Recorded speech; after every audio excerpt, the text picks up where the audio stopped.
நீங்க நினைக்கிற அந்த ஹார்ன் வந்து வேற எதுவுமே கிடையாது. அது வேற யாரும் இல்லை, நான் தான். Jailer unlock. Super star Rajinikanth நடித்த மெகா பிளாக் பஸ்டர் ஜெயிலர் திரைப்படம் உருவான கதை. உங்கள் சன் நெக்ஸ்டில் மட்டும் கண்டு மகிழுங்கள். இப்பொழுதே ஆப்பை டவுன்லோட் செய்யுங்கள். இது வரைக்கும் நடந்த எல்லாத்தையும் ஒரு கெட்ட கனவா நினைச்சு மறந்துட்டு நாம நம்ம ஊருக்கே திரும்ப போயிடலாம் தாயி. நீ என்ன சொல்றமா? அப்பா, நீங்க சொல்றதெல்லாம் சரிதான்ப்பா. ஆதிசங்கரி அத்தை மாதிரியே செழியனும் பணம் தான் பெருசு, பணம் தான் இந்த உலகத்துல எல்லாத்தையும் முடிவு பண்ணுன்னு நினைக்கிற ஒரு கேரக்டரா இருந்திருந்தா நிச்சயமா இந்த உறவே வேண்டான்னு சொல்லி தூக்கி எறிஞ்சிட்டு எப்பயோ நான் உங்களை கூட்டிட்டு நம்ம ஊருக்கே போயிருந்திருப்பேன். ஆனா செழியன் அப்படிப்பட்டவர் இல்லப்பா. செழியனுக்கு நான் தான் கலைவாணின்னு தெரிஞ்சா நிச்சயமா நமக்கு கொடுத்த சத்தியத்தை அவர் காப்பாத்துவாருப்பா.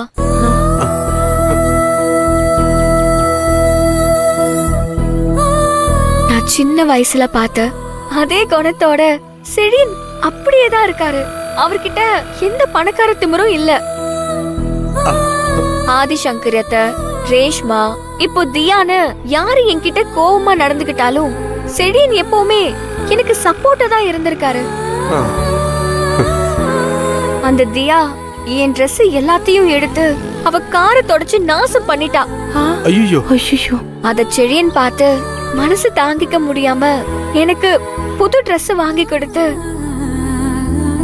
அத போட்டுக்கிட்டு தான் நான் கோயிலுக்கு வரணும்னு அக்கறையா சொன்னாங்க. இப்ப நான் போட்டிருக்கேனே இந்த Dress அவர் வாங்கி கொடுத்ததுதான்.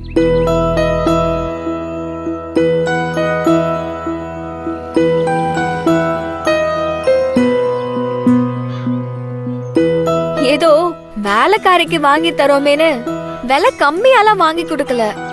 நான் எப்பவுமே அவரை ஞாபகம் வச்சுக்கணுங்கிற மாதிரி ரொம்ப விலை அதிகமானதா வாங்கி கொடுத்திருக்காங்க. அந்த அளவுக்கு ஒரு இனம் புரியாத ஈர்ப்போடதான் அவர் என்கிட்ட நடந்துக்கிறாரு. எனக்கு வேண்டியதையும் வாங்கி கொடுக்கறாங்க. தியாவ முழு மனசோட கல்யாணம் பண்ணிக்கணும்னு நினைக்கல. அவங்க அம்மாவோட சொல்லுக்கு மதிப்பு கொடுத்துதான் அவரு ஒத்துக்கிட்டாரு. இந்த கல்யாணம் நிச்சயமா நடக்காதுப்பா. அது எப்படிமா இவ்வளவு உறுதியா சொல்ற?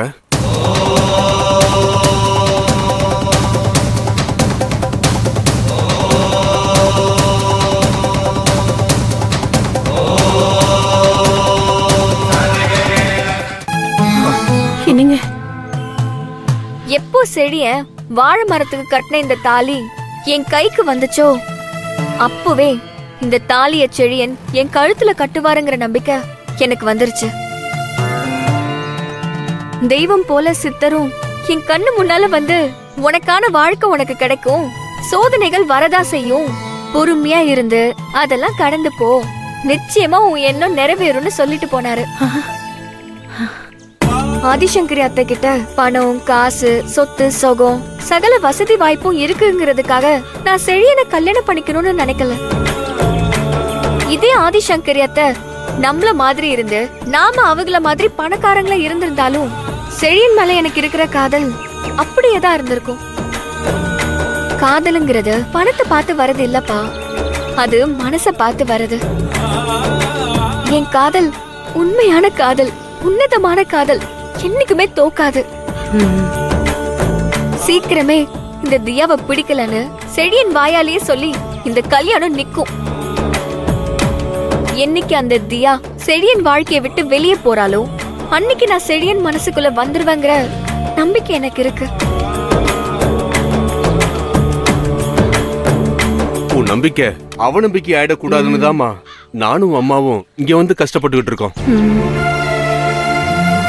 அந்த வீட்டுல உனக்கு நடக்கிற கொடுமையை நினைக்கிறப்பதான் எங்களுக்கு பயமா இருக்கு. அப்பா, கடவுள் துணை இருக்கிறப்போ நம்மள அழிக்கணும்னு நினைக்கிற மனுஷங்களுக்கு நாம எதுக்குப்பா பயப்படணும்? எல்லாத்தையும் அவன் பாத்துப்பான்னு கடவுள் மேல பாரத்தை போட்டு நம்ம நம்பிக்கையா காத்திருப்போம். சின்ன வயசுல இருந்து நீ மனசுல நினைச்சிட்டு இருக்க செழியனோட உனக்கு வாழ்க்கை அமையணும்னு தான் நாங்களும் எல்லா கடவுள் கிட்டையும் வேண்டிட்டு இருக்கோம்.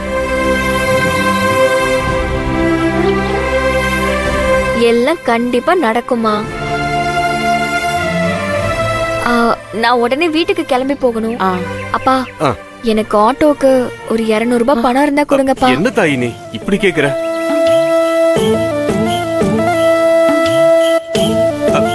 இதுல 500 ரூபாய் இருக்கு. இது அப்படியே வச்சுக்க. வச்சுக்கோ. அம்மா அங்க ஒரு ஆட்டோ ஸ்டாண்ட் இருக்குமா, அங்க போலாம். கலைவாணி வாமா வா. வா. தம்பி சொல்லுங்க சார். ஆட்டோ வருமாப்பா? போலாம் சார். ஏறுமா. போமா, பாத்து ஏறு.